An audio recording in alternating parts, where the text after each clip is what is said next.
તા 07મી જુલાઈ રવિવારે અષાઢી બીજના રોજ શહેરમાં ભગવાન જગન્નાથજીની 43મી રથયાત્રા નીકળનાર છે, જેને લઈને મંદિર પ્રશાસન દ્વારા પ્રસાદી બનાવવાનું શરૂ કરવામાં આવ્યું. ઇસ્કોન મંદિરના ભક્તો દ્વારા શ્રીલ પ્રભુપાદના દિવ્યગ્રંથોનું વિતરણ કરવામાં આવશે. રથયાત્રામાં દેશી ઘીમાં બનેલ 35 ટન શીરાની પ્રસાદી તથા 20,000 કિલો કેળા સાથે જાંબુ પ્રસાદીનું વિતરણ કરવામાં આવશે. તા 07મી જુલાઈ 2024ને રવિવારે અષાઢી બીજના રોજ શહેરમાં ભગવાન જગન્નાથજીની 43મી રથયાત્રા યોજાનાર છે, જેની તમામ તૈયારીઓ મંદિર તથા સ્થાનિક પ્રશાસન દ્વારા પૂરી કરી લેવામાં આવી છે.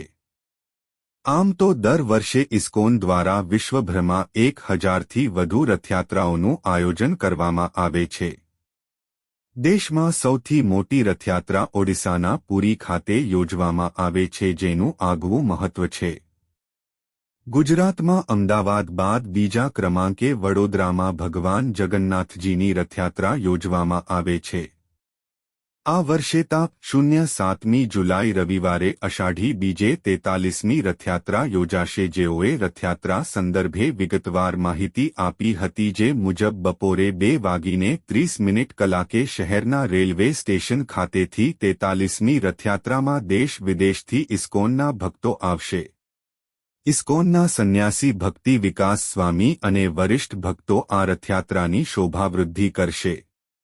ભક્ત ગોપાલભાઈ શાહ તરફથી 35 ટન ચોખ્ખા ઘીથી બનેલ શીરાની પ્રસાદી તેમજ 20,000 કિલો કેળાની અને સાથે જાંબુ પ્રસાદીનું વિતરણ કરવામાં આવશે. અને સાંજે 5થી 10 સુધી ઇસ્કોન મંદિરમાં જાહેર મહાપ્રસાદીનું આયોજન કરવામાં આવ્યું છે.